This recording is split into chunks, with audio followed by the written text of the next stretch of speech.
Well, good afternoon and welcome to Sydney Ideas, the University of Sydney's Public Talks program. My name is Fenella Kernebone. It is a great pleasure to be your moderator for today's conversation all about happiness. What is happiness? But before I begin proceedings, I would firstly like to acknowledge and pay my respects to the traditional custodians of the lands on which we all meet, where we live, where we work, and we share ideas, wherever you happen to be joining us today. I also acknowledge the Gadigal people of the Eora Nation. It is on their ancestral land that the University of Sydney is built. And as we share our own knowledge, our teaching and our learning, our research practices within our university, we also pay respects to the knowledge that is embedded forever within the Aboriginal custodianship of country. I'm on Gadigal land, and again, it is a great pleasure to be joining you today for our conversation, which is all about what is happiness. It is an absolute delight to have your company. It's a big conversation. We've already had some really fantastic questions that have come through already, and if you're joining us on Zoom or on Facebook Live, hello to you.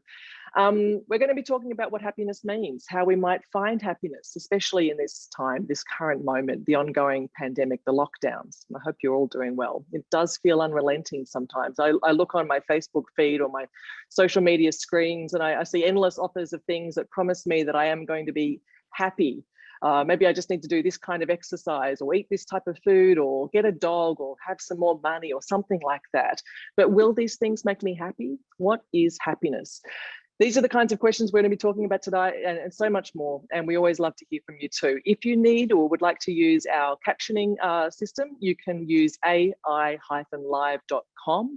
The details will be up on your screens in the chat function right now on Facebook comments and on the Zoom chat as well. So if you'd like to use AI Live and captioning, that is there for you. And also we are going to be taking your questions via Slido. And I want to try an experiment. It's something radically new for online webinars. And we want to try and do a word cloud to kick off today's webinar. So what I would love you to do is to go to slido.com right now, slido.com, and use the code Sydney Ideas. So slido.com and Sydney Ideas, we'll pop that up on the screens for you right now too. And this is where you can ask your questions, where you can like a question, view a question, or upvote a question. But to get us started, using the code Sydney Ideas, what we want to do is do a word cloud. And it's really simple. You can see it there right now. And all I want to know is what is making you happy? What makes you happy? Is it a puppy dog? Is it a nice glass of wine? 3 words or less. Pop it up there on the screen. And we're going to share what those results are in just a moment. So go to slido.com, tell us what makes you happy in 3 words or less. And I know we're going to be able to use that definitely a bit later on. So slido.com and Sydney Ideas. Okay, it's now my pleasure to welcome our guests to the screen. So feel free to turn on your videos. It'd be great to see you guys here. Our first guest, of course, is Rebecca De Unamuno. She is an award-winning improviser and a stand-up comedian. She's a radio host and she is a voiceover artist. She's appeared on many popular TV shows like Just for Laughs, Kath and Kim, and is a regular on ABC Radio. Hello, Rebecca. Good to see you. Good to see you. You too. Also joining us is Dan Nayem, who is an economist with the Centre for the Future of Work. Hello, Dan. His research interests include industrial transformation, labour markets in low carbon economies, government finances, and inequity and inequality. Hello, Dan. Good to see you too. Welcome. Dr. Tim Sharp is well suited to this conversation. He is AKA Dr. Happy, an internationally renowned leader in the field of positive psychology, a former academic and the founder of CHO, Chief Happiness Officer of the Happiness Institute, which is Australia's first organisation devoted solely to enhancing happiness in individuals, families and organisations. Hello, Tim. How are you feeling today? Good afternoon. Thanks for having me. Good to see you. Our final speaker, of course, is from here at the University of Sydney. She is a senior lecturer in philosophy. She specialises in ethics, free speech, philosophy of well-being and happiness, is currently working on a book on the philosophy of happiness. And if you have a chance to see or listen to her talk at Raising the Bar in 2018, that was the inspiration for today's session. Hello, Carolyn. Good to see you. Hello, Fenella. Thanks for having me. Good to see you. So if we have enough people up on slido.com and using the hashtag Sydney Ideas, maybe we might share that word cloud and see if we've got some initial Oh, look at that. Okay, guys, maybe I can get Tim, Rebecca, Dan, you can shout some of these things out. We've got my puppies, Fonzie and Amigo, my family. Philosophy. Beer seems a popular one. Yeah, I love beer. Music, connection and purpose. Music, food and movies. Nature. Nature. I like this. What makes you happy, Dr. Tim Sharp? Making other people happy, if I had to do it in a few words. I like it. We'll come back and share these a bit. Thank you so much for sharing some of your ideas on Slido. And I think one of the great things about that word cloud was that Rebecca is, as I mentioned, an improv comedian, and she has promised to do something for us a little bit later on. Yes, Rebecca? I have, yes. Good. Yes, I'm locking it all in. Locking it all in. I love that. Thank you so much. So again, we would love to hear your questions. So Slido, if you want to share your questions, also, of course, on the Zoom webinar and on Facebook comments, we'd love to have your company and your questions too. Today's seminar is called What is Happiness? Our speakers really do know their subject inside out in all the different permutations of what this might mean. So let's begin with the topic title of our webinar today. It seems a simple question, but perhaps it's one of the most complex, and it is simply, what is happiness?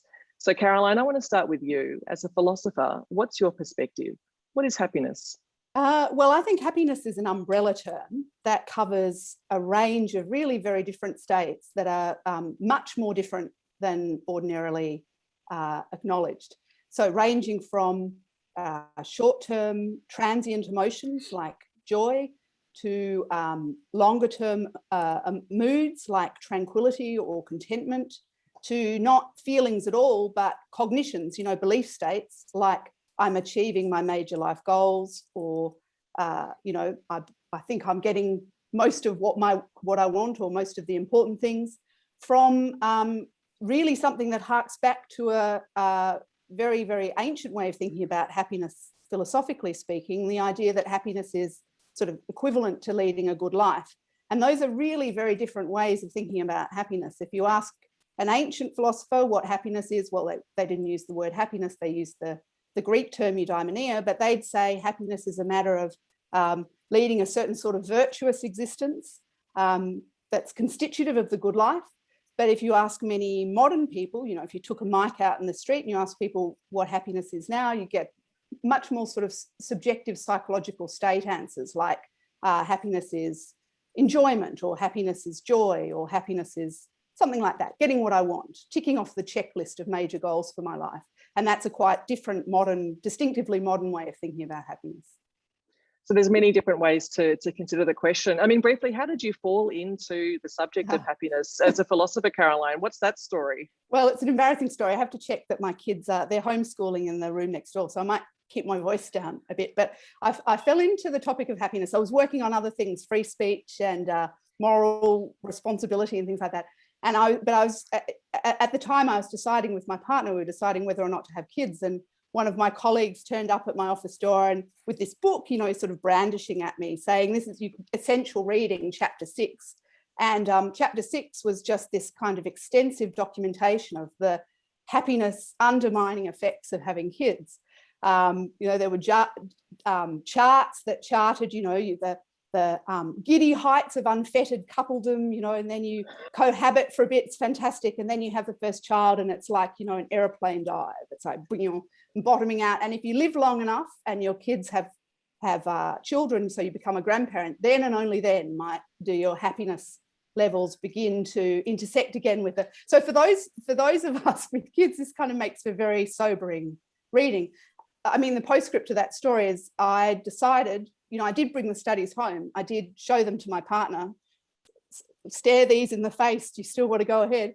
But we did have kids. And part of the reason for that is I think those studies raise very important questions about, what's being measured. Is what's being measured in those studies happiness, or happiness of a kind that really matters?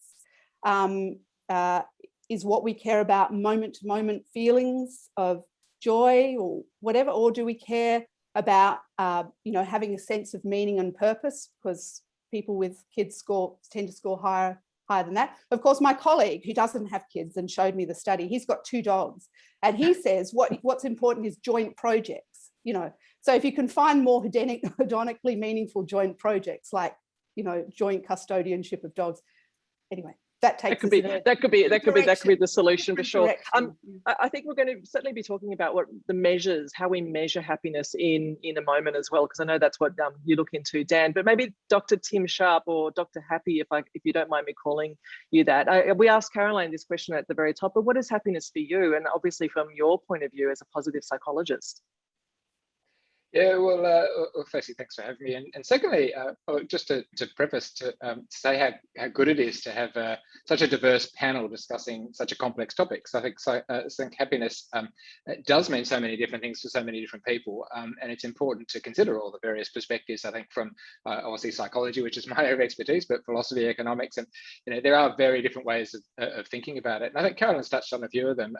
I think for most people, happiness is a form of positive emotion.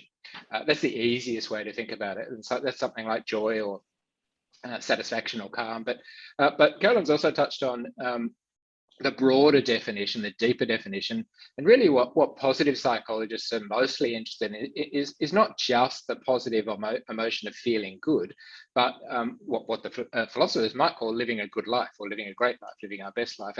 And although that does involve positive emotions are very important. It's also about having meaning and purpose. It's also about having a clear direction. It's also about being physically fit and healthy. And it's also most importantly about having good quality relationships. I mean, I think too often happiness is just seen as a subjective experience that I experience on my own, but it's really much more than that. One of the strongest findings from the research in all different ways is that happiness is about connection, it's about belonging, it's about good quality relationships. So, if we think about that in the broader sense, again, that's what positive psychologists call thriving or flourishing, which is, I think, probably in some ways a more important concept than happiness in and of itself. Okay, Rebecca, listening to this and obviously coming to it from the perspective of someone whose job is to make other people laugh, which is the business of happiness in itself. What's your perspective? How do you see this idea in a different light? It's interesting because the arts in particular during these lockdowns is it seems as though we have kind of lost our identity, who we are in this world, where we had a place before that was very set, and our job was to make people laugh, but it also meant that we had to book gigs, turn up to gigs, write material, the whole works. And I feel that my level of happiness, if I'm to put it in a personal perspective, and I think having spoken to so many of the performers I have, is that without that sense of who we are being able to be expressed, our level of happiness has diminished. And so I think for me as a performer, and particularly an improv performer where honesty and truth is fundamental, I think living your true self and your true life is, for me, what provides happiness. And it's all about connection too, and there's so many other different kind of ways. I love the term that you talked about, having meaning and purpose, Tim, before as well. I mean, Dan, give us the perspective from an economist's point of view, because Caroline brought up the concept of measuring happiness before, and lots of different countries do this. Give us a sense of how we sort of think about happiness as a concept in economics specifically. Yeah, so most mainstream economists don't really talk about happiness. They might sometimes use terms like thriving or well-being. Maybe they even use the term happiness, but that's not often what they really mean. Often what they're talking about is, as a concept, is utility, which is really about preferences. And it's a bit of a leap of faith to go from the idea that the choices that you make in transactional situations, and of course, we're economists, so we're often thinking about markets, the choices that you make are properly representative of your happiness. You can make choices that don't make you happy, or that only make you happy in quite specific ways. So I think utility is quite a limited concept in certain ways, and I think that psychology and economics probably have something to teach each other about how happiness is both experienced and also what sorts of things need to be done to promote it. Now, in terms of what needs to be done to promote it, I mean, certainly what economics can do is help governments, policymakers, and so on distribute resources in such a way that is optimal for people having the building blocks or the scaffolding that they might need to pursue happiness. So I think that things like access to amenities, healthcare, education, all those sorts of things. I'm reminded here of the idea of life, liberty, and the pursuit of happiness. It doesn't actually say happiness. It says here are the opportunities to then go and pursue it yourself. And I'd echo what Tim said a moment ago about our happiness being deeply enmeshed in the happiness of others around us. And I think that one of the issues with mainstream economics here is that it is methodologically individualistic. So it really looks at what's working for you as an atomized individual, and it has trouble thinking about how your preferences might actually be very much tied in with the preferences of those around you. So Carolyn, what are your thoughts listening to that in terms of the preferences of those around us? So how does that play in with the way you think about it from a philosopher's point of view? Well, I was thinking, as Dan started saying, that economists basically, they traditionally define happiness in terms of what you choose. So whatever you choose makes you happy, regardless of whether it makes you miserable or whatever. If you don't mind that, then that's fine. That actually harks back to a very old way of thinking about happiness. When the term the term happiness comes from the Middle English word hap, meaning fortunate or lucky. And first written occurrences of that are around the 1300s in things like Chaucer's House of Fame. And there, to be happy didn't refer to a feeling at all.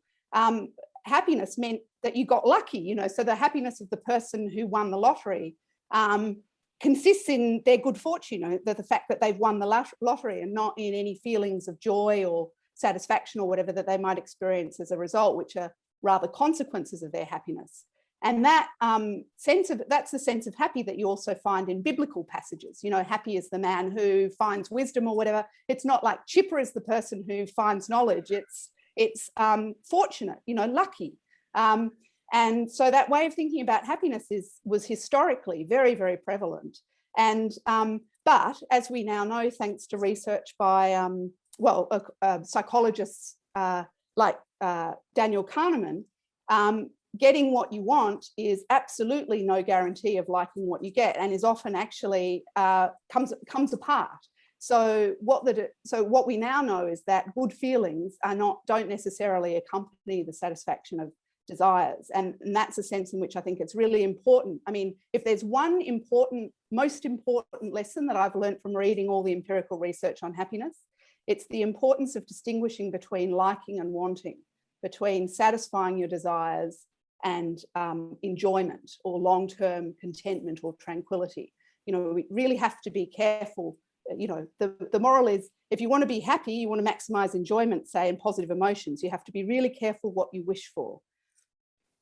Understood. A question actually came in earlier, Caroline and Tim. I thought maybe this might be sort of linking to what you just talked about, but it was from Joanne, and she was asking specifically, how does happiness differ from joy? Tim, give us your sense of what this means. Well, it comes down to how you define happiness.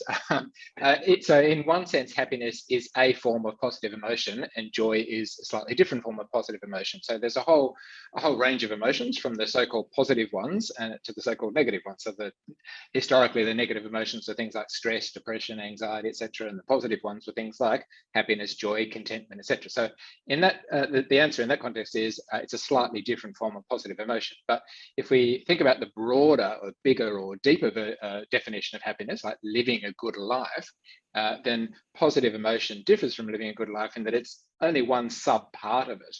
Positive emotions are important to living a good life, but they're not everything. There are some other significant components that I touched on earlier that are just as if, or possibly more important. For sure. Dan, your thoughts? Yeah, I think so. I think that idea of a balanced life is really important, and we've already talked a little bit about this distinction between sort of hedonic happiness and that eudaimonic happiness as well. I suppose that the difference between immediate pleasure and gratification, which is, it's important, it matters, and that more sort of durable sense that you're kind of on the right track and that you're doing something satisfying and meaningful. Yeah, so can I jump in on that? Sorry to interrupt, Dan, but because I think that one of the most important things to see about happiness is because there are so many different types of it. So Tim's, positive psychology sort of focuses on the positive emotions, but also thinks more broadly about, the good life and what might be involved in thriving. But a lot of this, seeing clearly that there are different types of happiness that can come apart from each other, I think is really important because, and really helps to avoid making too many decisions that you later regret. Because some of the biggest life decisions actually sort of involve trade-offs between different types of happiness. So, there's lots of examples I could talk through with this, but let's just focus on one close to Dan's profession, economics. So look at the effect of money on happiness. And so a lot of the students I teach in my philosophy of happiness course, they're choosing between, should I pursue a career where I'm going to make lots of money, or should I, pursue my passion for art, even though I might not get super wealthy from it. So answering that question really involves distinguishing between different types of happiness, because earning more money or being wealthier has an effect on life satisfaction, at least in materialistic societies like ours. So the more money you earn, the more satisfied the more, so when you're given a thing that says rate on a scale to 0 to 10, how satisfied you are with your life, you'll give a higher rating the richer you are on average. But this is again Daniel Kahneman's research, in over US $75,000 or equivalent, every extra dollar you earn makes next to no difference to how you feel moment to moment. So if you're thinking about positive emotions, you really shouldn't care that much about money, so long once you've reached a threshold where you're not anxious about being able to pay the bills. That's really important. It's really important that people have enough money so their lives are not contaminated by financial anxiety. But above that, once you're have a baseline of material comfort, above that, every extra dollar makes next to no difference to how you feel. And that unless someone be a billionaire, or that doesn't make a difference either. Until you get on the Forbes rich list. Oh, great. Yeah, so easy. Whether you earn 75,000 or 200,000 or 500,000 a year or 1 million or 5 million, this is really incredible, don't you think? It doesn't make much difference how you feel moment to moment as you go about your life until you get filthy rich, and then you're much happier. But there's a selection bias there too. You might Tim? worry about those findings. Sorry. Tim, what's your thoughts? Yeah. Oh, it's actually not entirely true. So that it is true to say that money will buy more happiness up until a point, which is what Carolyn's saying. So once you get to that point of, and I guess the question is how much is enough? There's a bit of debate about that, but certainly once you get beyond the stage of worrying about paying bills, paying for rent, paying for food, then increasing money doesn't necessarily lead to comparable increases in happiness. It tails off, but more money still does lead to more happiness. That research has been misrepresented a bit, just not nearly as much as people think. And other factors become far more important, like our physical health and well-being, like our relationships. But even on the Forbes rich list, there's actually a study about a decade or so ago that did look at I think it was the 100 wealthiest people in America, and they had just the same, almost exactly the same proportionally rates of unhappiness, rates of depression as the general population. So even at the mega levels, and it's definitely not a guarantee. But I think what we need to be careful of here, and this going back to Carolyn's first point, is I think a lot of the time there are these false dichotomies created, like money's good or bad, pursuing your passions is good or bad. It's actually far more complex than that. So whether your students pursue something that pays more money or pursues their passion, we can actually do both. We can earn good money and still live a good life. So again, I think it is important not to have this dichotomist. Yeah. No, just to clarify what I was saying, I was saying it crucially depends on what kind of happiness you're focusing on, whether you're caring about, so it's too simplistic to say, will I be happier if I earn more money? Yeah, you have to ask more fine-grained questions. What kind of happiness do I care about? What are the opportunity costs? Yeah. And as Rebecca, yeah, I was going to say, Rebecca, I saw you nodding before. Yeah. Tell me about your thoughts. I was just saying, as a comedian, you definitely, the more money you're earning, the happier you are, as any artist, I think, is the way it is, because we don't have regular incomes and we aren't in a routine where we know that safety net is there for us all the time. We're walking on a tightrope without one for the majority. And that's why there is so much angst, anxiety, depression within the arts itself. Equity, the MEAA, did a survey of its members, of which I participated in a couple of years ago, and the results were frightening. About the level of depression amongst artists and the feeling of insecurity, the constant anxiety. And I think the lack of financial security has a lot to do with that. And there are no coaching methods that we get given or handed because we're working with different employers every day, different people all the time. So there's no structure in place to look after us. To make sure that that's the situation. So that's left up to the individual artist to take care of their own mental health, which is on top of paying the bills, the mortgage, the buying groceries, surviving, and looking after families for those that do have them. That is a lot to take on. And the relief that money provides when you get a good gig or any gig at all is, I know personally, alters my happiness level exponentially. So it's all kind of linked. Dan, I would love you to weigh in here, because this is something that, as from the future of work, which is your main kind of sort of research, the way that our lives have sort of dramatically shifted for many of us that are working from home because of the pandemic, through the lockdown, the homeschooling, all of these types of things are feeding into this level of what makes us happy, a big question. So how has the pandemic, in your perspective, changed things in terms of our happiness, if I could be simple about it, or our well-being? Yeah. Look, I think the first thing to mention about what all of the panelists have just said right now is that it kind of tells you what the implications of government policy need to be, doesn't it? There's a sweet spot for happiness, and if you can get people to a certain level, it's what economists call, sort of optimal, So if you distribute wealth in such a way, you can generate the most happiness with a certain amount of money, if you assume that what we're measuring here is in fact happiness. But let's say for a moment that it is, and think about the government's responses initially to COVID-19, and just the huge fiscal injections in terms of doubling JobSeeker overnight and JobKeeper, and just the level of financial security that put in place, not just in the face of the pandemic, but for people who don't have financial security in a lot of cases under normal circumstances. And that's not just people who are unemployed, but it's also people who have insecure or precarious work in a lot of cases. I accept that JobKeeper certainly didn't cover all of them, but my general point is that that was an obvious example of policymaking talking to well-being in, I think, a very direct way. Sure. Yeah. Now, as to your question, Fenella, I think, well, there are different groups of people. I think that the pandemic has affected sections of the workforce very differently. There are certainly people who are still exposed to the virus in their workplaces, but can't work from home because of the nature of their work.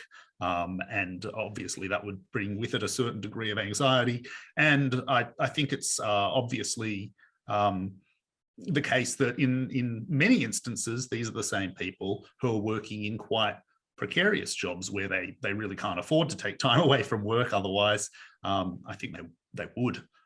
In a lot of instances, we're talking about people who don't get sick leave, for example. As for the people who work from home, different set of challenges altogether. I mean, obviously that blurring of family and work life has been challenging in some instances. And I think it's kind of hard to distinguish the boundaries between home life and work life the way that it was before the pandemic. And I can certainly imagine that that's had a significant impact on people's well-being. Certainly. In fact, we've had some questions that have come through, and Tim, I might throw some of these to you. Ryan said that his happiness has been hampered by personal responsibilities, leading on from what Dan has just been talking about, like family, and he can't necessarily separate from this. Are there other ways that he can increase happiness, or we can increase our happiness? Yeah, well, I guess I'll preface this by saying it's hard to respond directly to Ryan because I don't know his circumstances, and so I'll try to answer that in a general sense. But I guess going back to the point Carolyn made earlier, which I wholeheartedly agree with, that these one of the things we can take from the fact that as we've agreed, there are different definitions, different perspectives of happiness. What I would one of the ways I would interpret that from a psychological perspective is what it also means is we can choose which definition we want to pursue, or we can choose which type of happiness we want to create. And so that means we can choose whether to pursue a hedonic type of happiness, such as about short-term pleasure, etc., or a more meaningful life, or, as I said, these aren't mutually exclusive, so some combination of that along with all the other factors we've spoken about. So coming back to Ryan, I suppose, I guess the first thing I'd say is, given his circumstances, which obviously I don't know that well, given his circumstances, what does he consider would be the best possible life he can live facing all of his responsibilities? And then what can he put into place to make that a reality, or to bring that about as best he can? Remembering that we don't live in an ideal world, the world's not perfect, so how can we live with those imperfections as best as possible? Carolyn, what do you think? Well, again, I think there's these different types of happiness. I mean, I think that the current circumstances, so this is not directed specifically to Ryan's question, but just more generally, I mean, when objective circumstances are difficult and challenging, it may be that there's certain types of happiness that are less readily available than others. And so, I mean, just picking up on Tim's point, it seems right that it's important to sort of think about what type of happiness matters most to you and how you might go about achieving that. I mean, it seems to me, living through the pandemic, just watching, I mean, I'm relatively fortunate. I still have a job, at least for now. We'll see how that goes. But I can work from home. And so I feel thinking about the misfortune of others, I feel incredibly fortunate. And that in itself is one technique that positive psychologists, as Tim can tell us about, recommend for improving happiness. Thinking, being grateful for what you have and appreciating your good fortune. So I do feel that. But on the other hand, I sort of think that some people really are doing it much tougher. And for them, I'm not sure that it's a helpful recommendation to try and find chippiness among all the, it's like, it's not really a realistic response. Better to look for more adaptive kind of responses to that situation, perhaps. This idea that you can be happy in the face of other people's unhappiness is something that we've talked about a little bit before. Can I get you to talk a little bit about that too? I mean, how important is it? This is actually a question that's actually come through on Slido too, Caroline. How important is it to consider the happiness of others? Can we be happy when somebody else isn't? Yeah, well, there's a lot of research. So the ancients, if you go all the way back to Aristotle, they thought that virtue was not just a cause of happiness understood as some sort of subjective feeling, but actually constitutive of it. I mean, literally, you couldn't be happy unless you're a certain sort of person, including a kind of a kind and compassionate and thoughtful kind of person. So virtue was sort of built into what it was to be happy. But even if you just think of happiness as we moderns tend to do, as a sort of subjective psychological state, kind of positive emotions or subjective feelings of satisfaction, then there's an awful lot of evidence to suggest that the best way to achieve those feelings is by not thinking about your own happiness and by trying to act generously and promote the happiness of others. So there's lots of research that shows that people who are given money and spend it on themselves are less happy than people who are given money and spend it on other people. So that's just one of many kind of examples. So yeah, I think, and then so that's how virtue is a cause of happiness, but in addition to that, there's also a very long kind of tradition in philosophy that thinks that positive emotions have to be connected to what's really going on in the world for them to be appropriate and desirable responses. So if you're surrounded by people who are suffering, then righteous anger, righteous indignation, kind of things like that, if they can be a constructive, I mean, in some sense, they're negative emotions, right? Because they're unpleasant to feel, but they might be entirely justified and positive and instrumentally very valuable response to what's going on. So I sort of feel like in the conditions of the pandemic, you know, it's right, maybe we're right to have righteous anger at certain kind of things that are going on and not be just cheerful and chipper, to use your term. And I think Carolyn's absolutely right. I mean, the question that I think I'd ask of Ryan, were we to meet, is you know, what sorts of social supports are missing? What are the systemic things that aren't going right in terms of the way we organize our society and the way we organize resources and power that would give you a break, you know? I guess especially, well, you know, I talked about the government's positive response to the pandemic before, you know, those measures have been unbound now or wound back. So, you know, essentially there's a policy choice right now, or, you know, numerous policy choices working in parallel to make people suffer unnecessarily. And personally, I'm a pretty happy person in my personal life, but there's a lot that I'm mad about at that level of power and structures. It's one of the reasons that I do this work.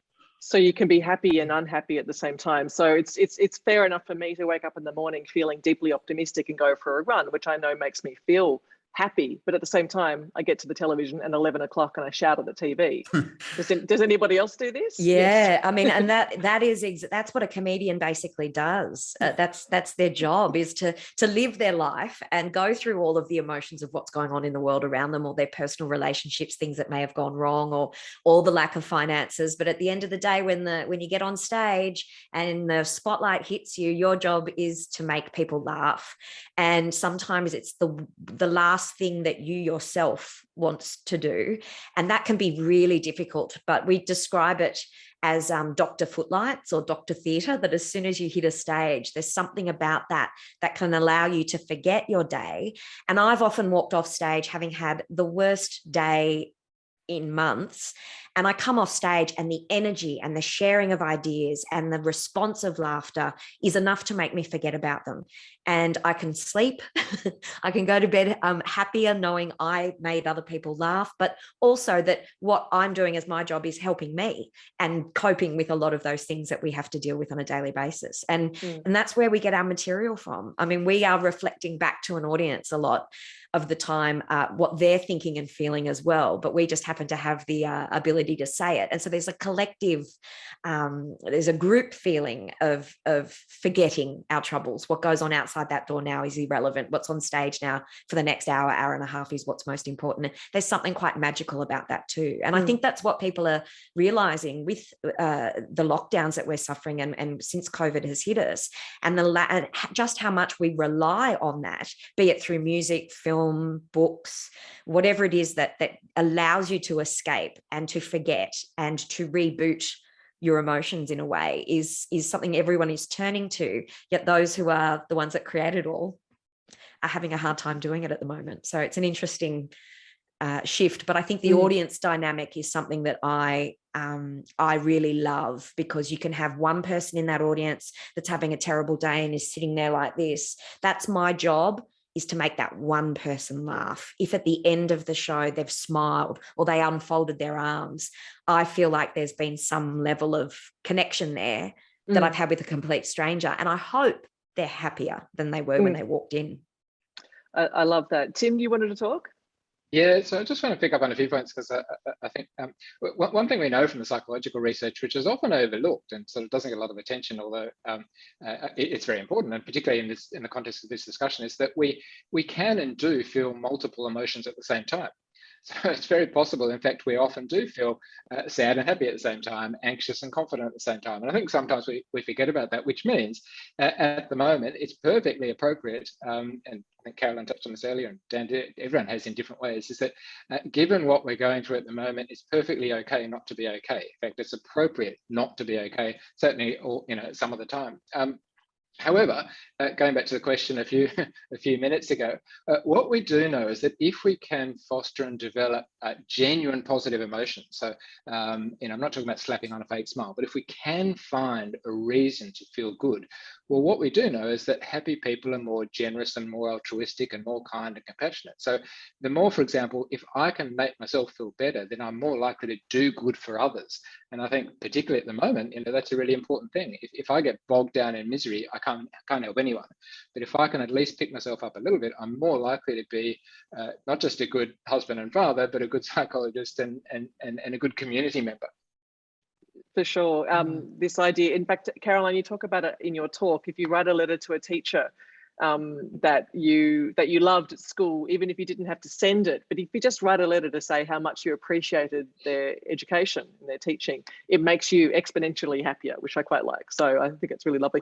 We've had so many questions coming through. Thank you for your questions on Slido. If you want to see those questions right now, it's slido.com, and the hashtag is Sydney Ideas.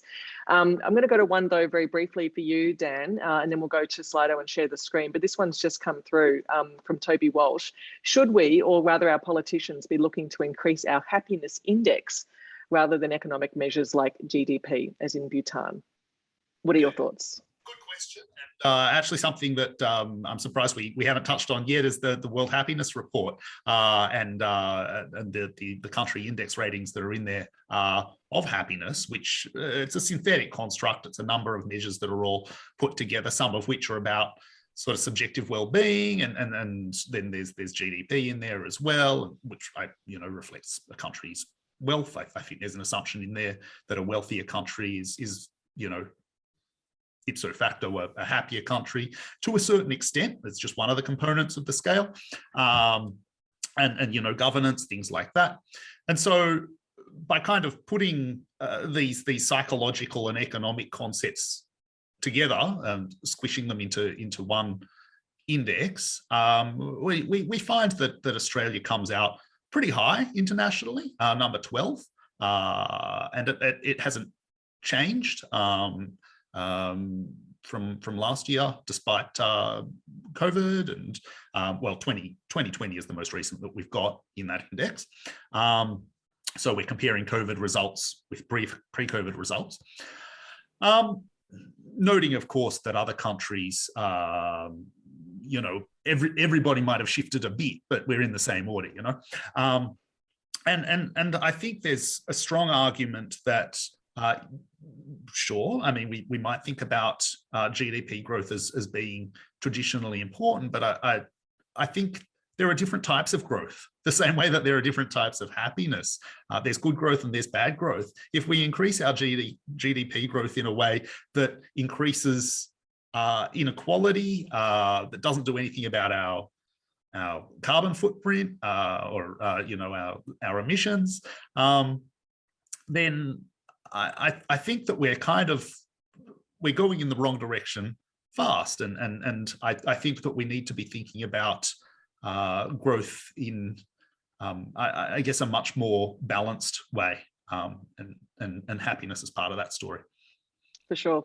May I quickly Caroline? just jump in on that? I mean, I couldn't agree more with Dan that we. We often think about happiness as if it was an individual pursuit. At least we do in the West. Actually, Eastern cultures are often quite different. In Chinese culture, for instance, there's a different way of thinking about happiness. But think that the social supports are so critical for happiness. Having a society, with clean water and fresh air, and crucially trust, social trust that goes hand in hand with equality. I mean, so the economic circumstances are really centrally connected to happiness, and also to things like how well societies respond to the pandemic in terms of vaccination take-up rates and things like that. I saw Ross Gitten's National Treasure, had a fantastic column the other day on the importance of social trust and how that correlates with vaccination rates and looking after each other and so on. So these things they're so closely, but a real focus on the social policy, I think, is really important. Absolutely. Thank you for all your questions on Slido. This is such a big conversation. I have a feeling it could go for about 4 hours, which might make you happy or not. I'm not sure. But why don't we share, it might make, well, maybe. Why don't we share the screen and we'll go to some of your questions in our final sort of 5 minutes. We'll try and get through to a few of these. Is happiness, I think we've answered the first one already. But obviously the importance to consider the happiness of others. But how about we go to the second question there. Can happiness be learned? Our 6-year-old daughter often says, "Mum, make me happy." And we talk a lot about how we sort of are doing the right thing. We rely on her, on others to make you happy. You can't rely on others to make you happy. Are we doing the right thing to teach herself to rely on herself to be happy? Tim, what are your thoughts? Well, the simple answer is yes. Whichever one of those definitions you choose, we can learn ways to increase it. There's good research now that there's all sorts of strategies. We can learn to be more optimistic. We can learn to be more compassionate. We can learn to be more grateful and appreciative. We can learn to set and work towards meaningful goals, et cetera, et cetera, et cetera. So learning all of those skills, for want of a better word, will increase your chances or your daughter's chances of enjoying a happier, better life. So yeah, the simple answer is yes. Absolutely. There's a question a little bit further down, which is sort of attests to religious experience in regards to happiness, which was a question we kind of discovered or discussed as well further. What role does faith or religion play in happiness? Caroline, is that something you might like to take? Sure. Well, the most of the research about the connection between religion and happiness comes from the US, which is quite a religious society. And what it suggests is that actively religious people, which means people who regularly attend church, are twice as happy on average as atheists. But as Tim and I were talking about before, off air, as it were, there's a lot of dispute about how much of the happiness boost is due to religion per se, and how much of it is due to other things that go along with active religiosity, like outward-looking values, volunteering, charity, social support, and socializing. I mean, there have been studies that try and control for that. They'll go and they'll look and see, so football clubs give people a lot of social support and stuff. Does that have the same happiness boosting effect as going to church regularly? It turns out not in the US. But it's interesting, you look at data from more secular societies like the Scandinavian societies, and there's a less strong connection between being actively religious and happiness. And that might have to do with the fact that in religious societies, sometimes people who aren't actively religious are, socially disapproved. And so the social disapproval might explain some of that. Anyway, there's data about active religiosity being good. People who meditate to God loves me are happier than people who meditate to Fred loves me or so there's a kind of complicated picture there that's sort of gradually being unpacked in the research, but some prima facie evidence that being actively religious makes you happier. So being in a team sport doesn't necessarily equate, as you just said. So I don't need to go and join the local. I know it's good. It's good. It's just not as good. So if you can run around the footy field saying in your head, God loves me, that's better than just running around the footy field. As opposed Does it depend if Fred's in the team or not? As opposed to being getting off stage, having had a shocking gig and saying, no one loves me, no one loves me. That's a familiar feeling. Well, I might throw this one then to you, Rebecca, this one that's just come up at the top here. Tim Minchin says, happiness is like an orgasm. Think about it too much and it goes away. Is it counterproductive to ask and think about your own happiness? What are your thoughts there, Rebecca? Oh, well, Tim Minchin's certainly somebody who makes me happy. I love his work. What a fantastic comedian. I think it's important to check in with it. I think it's important to think about it. I think maybe fixating on it is where the issue might lie. It's when you keep telling yourself how desperately unhappy you are, and I must make changes, and I must be happy. I must be happy. And I sometimes think, I often say this to friends and family, is you're allowed to have a bad day. You're allowed to have a crappy day and feel down on yourself and feel bad and not want to, chat to anyone or just lie on the lounge and watch crappy TV. You're allowed to feel that way, I think. But the job is the next day when you wake up, what do you do to feel less unhappy? So I think it's important to check in with it, because you don't want to suppress that feeling of not being happy, because that can bring with it so many other issues along the way. So I think, yeah, definitely you should ask and think about your own happiness, but don't let it become the focus, because you'll become very unhappy focusing on being happy. Right. And does that make sense? In on this and second Rebecca's point, because there's John Stuart Mill has a lovely discussion of the paradox of happiness.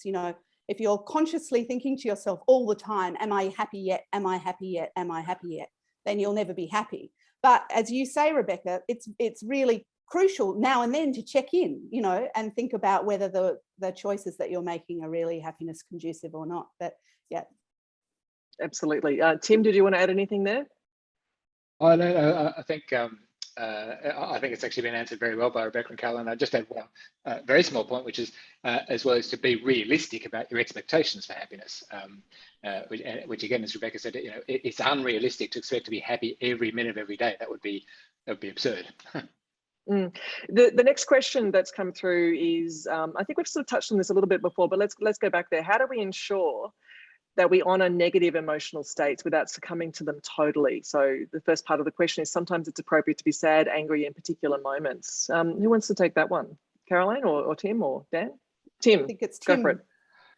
Oh, look, I'd be happy to, because I think this is a really, really important issue. And although I spend a lot of my time talking about happiness, I also spend a lot of my time talking about the realistic acceptance of unhappiness, the acceptance of the so-called negative emotions. And I don't even like to use that term because it implies they're bad, but it's appropriate to be sad sometimes. It's appropriate to be angry sometimes. And as Carolyn and I think Dad said earlier, being angry can actually be a constructive emotion at times. It can motivate you towards positive action, towards making something better. So yeah, look, it is very much appropriate not to be okay sometimes. We do need to accept that. But as, and I think Rebecca touched on this earlier, as soon as is practically possible, to move on to taking whatever steps we can take for self-care, nurturing, and promoting a better day the next day. Certainly. There's a question that's a bit further down, which I think might be one for you, Dan. It's a universal basic income on this topic here. So a universal basic income, could this alleviate the poverty line, thus giving people a chance to take action towards happiness and not just survival? How else can we push for policies to support a happier and healthier lifestyle? Yeah, look, I mean, I think the jury is maybe still a little bit out on what the effects of an actual universal basic income would be in macroeconomic terms. I'm kind of positively skeptical, if I can put it that way. But I think there are all sorts of things that we can do in sort of our current day sort of political sphere or policy sphere, if you like, that we know could improve things. And I think the incidence of insecure and precarious work is something that we could really do a lot to tidy up, both at the federal and even at the state level. I think just removing low incomes and that kind of sense of anxiety that goes along with incomes that aren't the same from week to week, not knowing whether your income will meet your outgoings sort of from fortnight to fortnight. That's something that we can certainly do a lot about. The casualisation of labour generally, even for people who are working long term.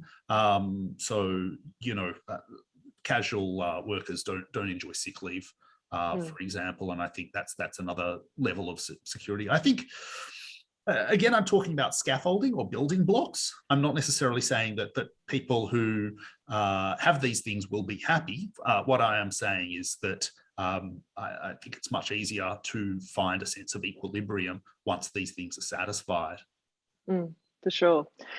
So many amazing questions have been posed, and thank you for all of your questions. We'll probably have time for one more towards the end, but we are coming up towards the end of this hour. Big conversation, ladies and gentlemen. Thank you, everybody here, for this. Rebecca, I was going to put you on the spot and make you do an improv thing, but we've already discussed it, so you know that you're doing it. And just briefly, before, we've only got like a minute or so, but you've been listening to the conversation, and you're going to do something for us. So what is it? That's right. I've been listening. As I said, my job as an improviser is to be a sponge and absorb everything that's been said, and then somehow manage to put it into some kind of artistic endeavor and present it. So I've had a few key words buzzing around in my head from our chat today. So I'm just going to do a final poem to happiness. Give you a clap? Yes, please. Yes, I haven't had it for a while. And take it away. Hi there. There's something I'd like to confess. I've got some feelings about happiness. It's been great to sit here, to chat and to laugh, and to know that we're talking straight from our hearts. And you see, I was reading those words, the mind map, and I saw lots of things that stood out with a clap. But the one thing for me that makes me prancing is I love nothing more than to feel happy when dancing. And we've also discussed something eudaimonic. Is that the word? I don't know if I've pronounced it correctly, but eudaimonic. I have to say I'm going to name my dog something like it. It seems these words keep buzzing through my head. I'm going to be thinking about them when I go to bed. But there's also pursuit of happiness. There's money and music and sunshine and bless. The use of religion to make someone happy is something I hadn't thought of. But now I am clappy because it's these things, these ideas we can share, which make us understand and to make us care. And if I could do one thing, and to all of you, I bless. I wish you nothing more than a few bad days and plenty of happiness. So many words. That mind map thing was going through my my brain the whole time. So that's a little taste of what I do. Thank you so much, Rebecca. That's fantastic. Always a delight to hear some poems. I don't even, how do you say the word eudaimonic? Is it the word? Eudaimonic. Eudaimonic, that's the one. I wrote it down phonetically and I'm sure it's wrong. So much to learn. Look, ladies and gentlemen, thank you again for joining us for this Sydney Ideas event on happiness. It's been an absolute delight, and we again thank you for all your questions, and we hope to see you at our next one. And we appreciate all your comments. It sounds like a topic that we need to continue for sure. And do go along and listen to Caroline West's Raising the Bar talk. We'll make sure that link is provided to you after the show, and of course on our Sydney Ideas website, and all the other resources, including Tim's website, etc., is all there. So on that note, I would now like to say thank you very much once again, and to thank our speakers, Caroline West, Dan Nayem, of course, Dr. Tim Sharp and Rebecca De Unamuno. Thank you for joining us here at Sydney Ideas. We really appreciate it. Thank you. Stay happy, guys. See you later, and have a good afternoon. Bye.